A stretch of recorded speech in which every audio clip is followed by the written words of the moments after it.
Hello friends, मैं अमित कुमार सिंह यज्ञ विद्या के इस प्लेटफॉर्म पे आपका स्वागत करता हूं। दोस्त, यहाँ हम यूपी पुलिस भर्ती 2024 का जो हिंदी का क्लास है उसको हम लेके आए हैं। आज हम यहाँ हिंदी का 26वां वीडियो लेके आ रहे हैं, समास कंपाउंड। इसी के साथ हम लोग का ये जो यूपी पुलिस का 33वां वीडियो जा रहा है, जो आपकी परीक्षा के लिए काफ़ी उपयोगी है। देखिए, इसी के साथ हम अभी बताए हैं कि हिंदी के साथ साथ हम लोग जीएस का भी वो ले रहे हैं, जीएस का भी क्लास ले रहे हैं, जीके का भी क्लास है, वीडियो उपलब्ध है हमारे चैनल पे। उसके बाद मैथमेटिक्स का भी वीडियो उपलब्ध है। उसके बाद से यूपी पुलिस भर्ती की जो कंप्यूटर की जो यूपी पुलिस भर्ती ऑपरेटर की वैकेंसी जो आई है, उसमें कंप्यूटर एक बहुत महत्वपूर्ण सेगमेंट है। उसका भी वीडियो हमारे चैनल पे उपलब्ध है, यज्ञ विद्या पे। आप वहां जाइए और आपको वहां प्राप्त होगा और आपकी परीक्षा के लिए यह बहुत ही उपयोगी होगा।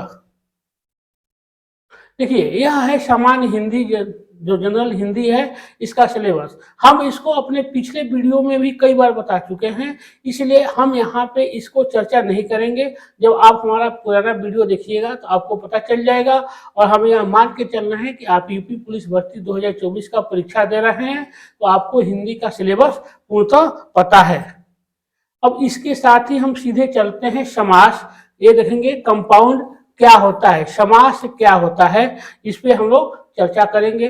देखिए, दो अथवा दो से अधिक शब्द, या ध्यान दीजिएगा इस पे, दो या दो दो अथवा दो से अधिक शब्दों के योग से एक नया शब्द बन जाता है। क्या कह रहा है कि दो या दो से अधिक शब्दों के योग से जब एक नया शब्द बन जाता है तो उसे हम क्या कहते हैं, समासिक शब्द कहते हैं। उसको हम कहते हैं समासिक शब्द। और उन शब्दों के योग से, समासिक शब्द जो है कि उसके योग से जो शब्द बनता है उसको हम क्या कहते हैं, समास कहते हैं। एक बार और देख लीजिए, दो या दो से अधिक शब्दों के योग से जब एक नया शब्द बन जाता है तब उसे हम समासिक शब्द, और उन शब्द के योग को क्या कहते हैं, समास कहते हैं। यही समास की परिभाषा है। जैसे कार्यकुशल शब्द, जैसे कार्य कुशल शब्द, कार्य और कुशल दो शब्दों के योग से बना है। कार्य कुशल शब्द जो है यह किससे, कार्य और कुशल दो शब्दों के योग से बना है। इसका अर्थ है कार्य में कुशल। कार्य कुशल का जो अर्थ है, दो शब्दों के योग से बना है, कार्य और कुशल। और इसका अर्थ क्या होता है, कार्य में कुशल। इन दोनों शब्दों को जोड़ने वाला क्या है, में शब्द है। कार्य में कुशल, कार्य कुशल को आपस में क्या जोड़ रहा है, में जोड़ रहा है। तो समास जब इसका होगा कार्य कुशल, तो इसमें क्या हो जाता है, में लोप हो जाता है। शब्दों में संबंध को प्रकट करने वाले लुप्त शब्द को फिर से दिखला देने को क्या कहते हैं, विग्रह कहते हैं। जैसे मान लीजिए कि कार्य कुशल क्या है, समास है, और जब इसका हम विग्रह करते हैं तो कार्य में कुशल हो जाता है। तो जब कार्य में कुशल क्या है, समास का विग्रह है। अब समास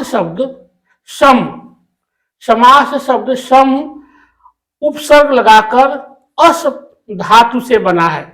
समास शब्द जो है वह सम उपसर्ग लगाकर अस धातु से बना है, और इसका प्रायः वही अर्थ है जो संक्षेप शब्द का है, अर्थात दो या दो से अधिक।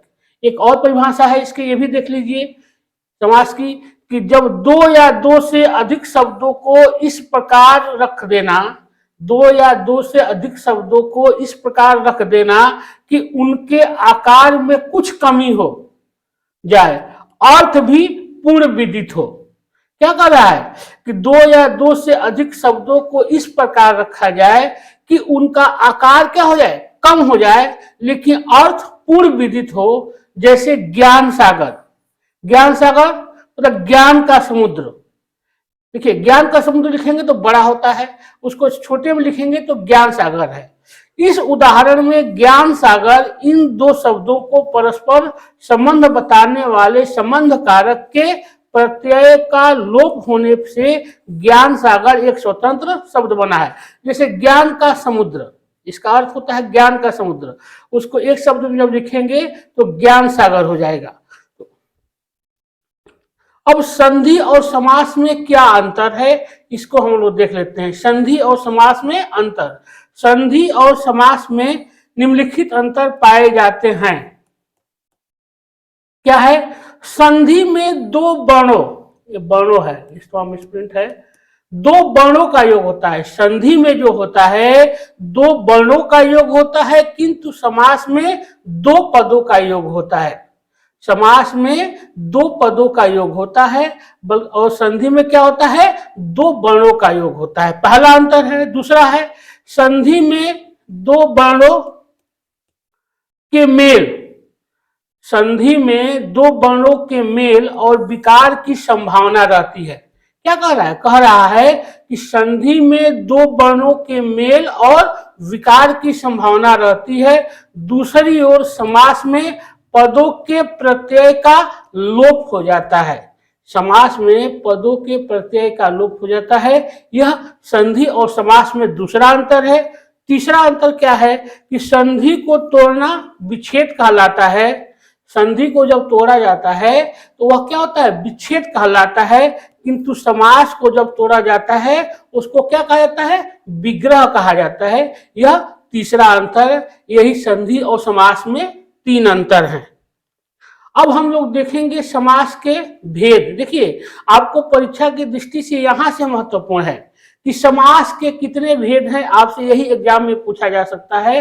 तो समास के मुख्यतः चार भेद होते हैं। समास के मुख्यतः चार भेद होते हैं। कौन कौन सा भेद है? अव्ययी भाव समास, पहला है अव्ययी भाव समास, दूसरा है तत्पुरुष समास, तीसरा है द्वंद्व समास और चौथा है बहुब्रीहि समास। यह क्या है? समास के चार भेद हैं। आपसे एग्जाम में यह पूछा जा सकता है। तथा इसके कितने उपभेद होते हैं? 15। इन चारों समासों के 15 उपभेद होते हैं। तो आपसे एग्जाम में देखिए यहां से दो तरह से क्वेश्चन पूछा जा सकता है।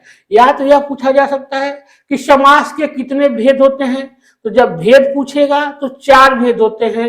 अगर यह पूछा जाए कि समास के कितने उपभेद होते हैं तो 15 उपभेद होते हैं। यहां से यह आपसे पूछा जा सकता है। अब हम लोग देखेंगे, अब एक एक करके चारों को पढ़ेंगे। तो पहला है अव्ययी भाव समास। पहला है अव्ययी भाव समास क्या होता है, इसको हम लोग देखते हैं। इस समास में, अव्ययी भाव समास में, पहला पद अवयव और दूसरा पद संज्ञा होता है। क्या कह रहा है कि अव्ययी भाव समास जो होता है इसमें पहला पद अवयव होता है और दूसरा पद संज्ञा होता है। समस्त पद में अवयव के अर्थ की ही प्रधानता होती है। देखिए, अव्ययी भाव में क्या कह रहा है कि अवयव शब्द के अर्थ की ही यहाँ पे प्रधानता होती है। पूरा शब्द क्रिया विशेषण के अर्थ में व्यक्त होता है। जैसे देखिए, अब इसका क्या हो गया परिभाषा? इसका परिभाषा ये हो गया कि यहाँ पहला पद क्या होता है? अवयव होता है, दूसरा पद संज्ञा होता है अव्ययी भाव समास में। लेकिन यहाँ पे अवयव के ही अर्थ को प्रधानता दी जाती है। यही अव्ययी भाव समास है। जैसे प्रतिदिन, प्रतिदिन है, इसका क्या होता है? दिन दिन, प्रतिदिन दिन दिन। यथाविधि, यथाविधि विधि के अनुसार, यथाविधि विधि के अनुसार। समक्ष, अक्ष के सामने। अब समक्ष, देखिए, अब अगर आपसे परीक्षा में क्या पूछा जाएगा? आपसे सीधे परीक्षा में पूछा जाएगा कि प्रतिदिन कौन सा समास है, चाहे यथाविधि कौन सा समास है। आपसे समास का विग्रह नहीं पूछा जाता है, समास पूछा जाएगा। तो आपको इसको देखना है। जैसे प्रतिदिन, दिन दिन उसका विग्रह होगा। यथाविधि, विधि के अनुसार उसका विग्रह होता है। समक्ष, अक्ष के सामने। यथा कर्म, कर्म के अनुसार। बेलाग, बिना लाग के। प्रत्येक, एक एक के प्रति।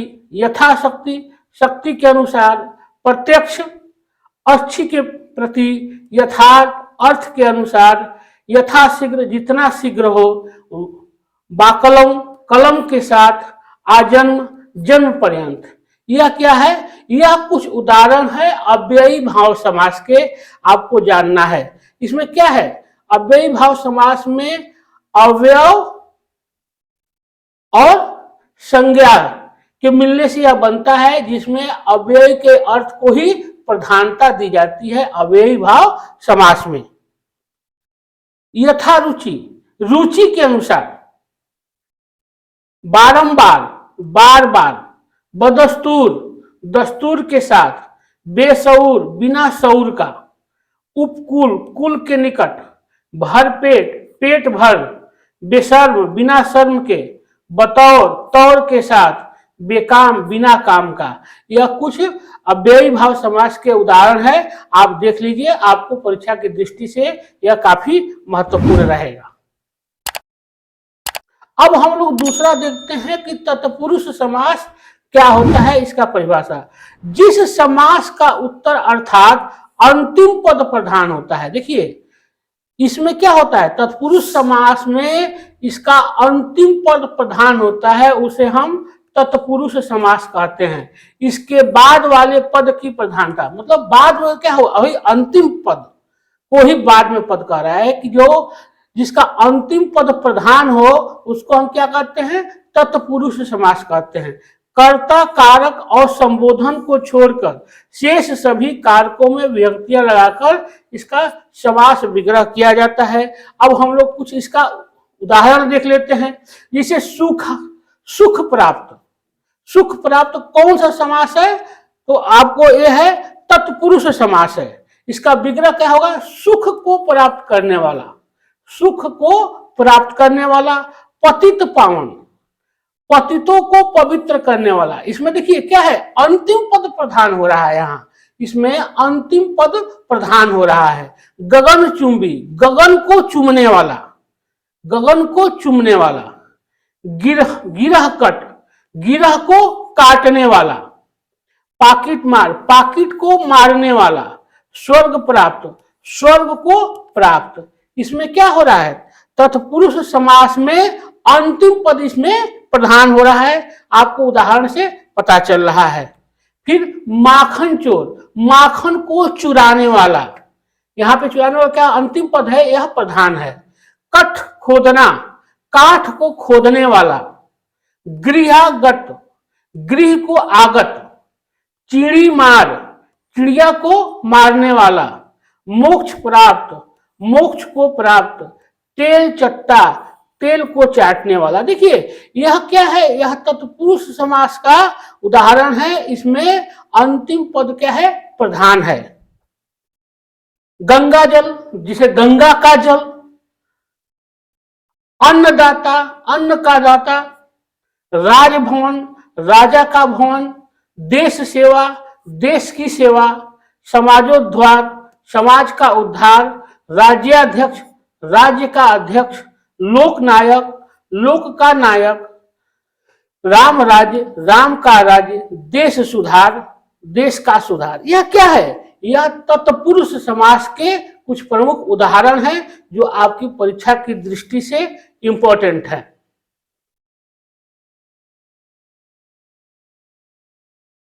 अब हम लोग आगे बढ़ते हैं। फिर कुछ और इसका तत्पुरुष समास का उदाहरण देख लीजिए। यह चंद्रोदय, चंद्र का उदय। देवालय, देव का आलय। आलय मतलब जहां पे घर, निवास, जहां देवता करते हैं। ईश्वरोपासना, ईश्वर की उपासना। देखिए इसमें क्या हो रहा है, अंतिम पद प्रधान हो रहा है। आप देखिए इसमें अंतिम पद प्रधान हो रहा है। वीर पुत्र, वीर का पुत्र। पतितोद्धार, पतित का उद्धार। सभापति, सभा का पति। सेना नायक, सेना का नायक। सूर्योदय, सूर्य का उदय। ब्राह्मण पुत्र, ब्राह्मण का पुत्र। यह क्या है, यह आपको तत्पुरुष समास के कुछ प्रमुख उदाहरण हैं। अब तीसरा हम लोग देखेंगे कि द्वंद्व समास क्या होता है। तीसरा जो है वह है द्वंद्व समास, जिसके दोनों पद प्रधान हैं। प्रथम पद और अंतिम पद जो दोनों पद प्रधान होते हैं, दोनों संज्ञाएं अथवा विशेषण हो। क्या कह रहा है? दोनों पद प्रधान हो। द्वंद्व समास में दोनों पद प्रधान हो और या तो दोनों क्या हो, संज्ञा हो या दोनों विशेषण हो, तो वह क्या कहलाएगा? द्वंद्व समास कहलाएगा। इसका देखिए इसमें क्या है, दोनों पद प्रधान। अभी हम लोग देखे हैं आपको तत्पुरुष समास में क्या है, लास्ट अंतिम पद प्रधान होता है, लेकिन यहाँ पे क्या है, द्वंद्व समास में दोनों पद प्रधान होता है, या तो दोनों संज्ञा होगा या तो दोनों विशेषण होगा। इसका विग्रह करने के लिए दो पदों के बीच और अथवा या जैसे योजक अवयव लिखा जाता है। जैसे उदाहरण हम देखते हैं, रात दिन। देखिए यहाँ दोनों क्या है, दोनों पद प्रधान है, रात है या दोनों संज्ञा है या तो विशेषण होगा, या तो संज्ञा होगा या तो विशेषण होगा। जैसे रात और दिन, रात दिन का क्या होता है, रात और दिन इसका विग्रह होता है, या रात या दिन होता है। अभी हम बताए हैं कि और या करके इसका विग्रह किया जाता है। पाप पुण्य डैश, देखिए एक सबसे आसान तरीका है इसको समझने का द्वंद्व समास को, कि जिसमें भी बीच में डैश का प्रयोग किया जाए आप समझ जाइए कि वह क्या है, आपको द्वंद्व समास है, आपका वही उत्तर सही होगा। पाप पुण्य डैश है, इसमें पाप और पुण्य या पाप या पुण्य इसका दोनों विग्रह होता है। सीता राम, सीता और राम, माता पिता, माता और पिता, राम कृष्ण, राम और कृष्ण, पति पत्नी, पति और पत्नी, भाई बहन, भाई और बहन, देश विदेश, देश और विदेश, लोटा डोर, लोटा और डोर, लव कुश, लव और कुश, राजा रंग, राजा और रंग, माता पिता, माता और पिता। इसलिए द्वंद्व समास को पहचानने का सबसे आसान तरीका है कि दोनों पद प्रधान है और दोनों के बीच में डैश का प्रयोग हो रहा है। यह हमेशा याद रखिएगा कि यह द्वंद्व समास है। इसी तरह इसका कुछ और उदाहरण है, राम लक्ष्मण, राम और लक्ष्मण, नमक मिर्च, नमक और मिर्च, छोटा बड़ा, छोटा और बड़ा, पाप पुण्य, पाप और पुण्य, राधा कृष्ण, राधा और कृष्ण, सीता राम, सीता और राम, भला बुरा, भला और बुरा, रात दिन, रात और दिन। यह किसके, यह आपके द्वंद्व समास के उदाहरण है। अब चौथा समास जो है वह है बहुब्रीहि समास। बहुब्रीहि समास क्या होता है हम लोग देख लेते हैं। इस समास में कोई भी पद प्रधान नहीं होता है। बहुब्रीहि समास में कोई भी पद प्रधान नहीं होता है, दोनों शब्द मिलाकर एक नया अर्थ प्रकट करते हैं। जो दोनों शब्द है, दो शब्द होते हैं जो दोनों मिलकर एक नया अर्थ बनाते हैं, और अव्ययी भाव में कोई भी पद क्या होता है, प्रधान नहीं होता है। जैसे पीतांबर, उदाहरण के लिए जैसे पीतांबर, इसमें दो पद हैं, क्या क्या है, पीत प्लस अंबर, पीत प्लस अंबर। पहला इसमें विशेषण और दूसरा क्या होता है, संज्ञा है, अतः इससे कर्मधारय समास होना चाहिए था। परंतु बहुब्रीहि में पीतांबर का विशेष अर्थ, देखिए वैसे तो आपको इसको लगेगा कि कर्मधारय समास है, लेकिन बहुब्रीहि में क्या होता है, पीतांबर का विशेष एक अर्थ होता है पीत वस्त्र धारण करने वाला, मतलब यह श्री कृष्ण हो जाएगा। इसीलिए यह क्या हो जाएगा, पीतांबर जो होता है वह बहुब्रीहि समास होता है, क्योंकि अभी हम पहले ही बताए हैं कि इसमें क्या होता है कि दो शब्द मिलकर एक नया शब्द अर्थ प्रकट करते हैं, दो शब्द मिलकर एक नया अर्थ प्रकट करते हैं। जैसे अभी हम बोले हैं पीत प्लस अंबर, पीतांबर मतलब पीला वस्त्र धारण करने वाला, मतलब भगवान श्री कृष्ण। तो यह क्या हो गया, एक नया अर्थ प्रकट कर रहा है। इसलिए पीतांबर जो है वो कर्मधारय समास न होकर के बहुब्रीहि समास का उदाहरण होता है।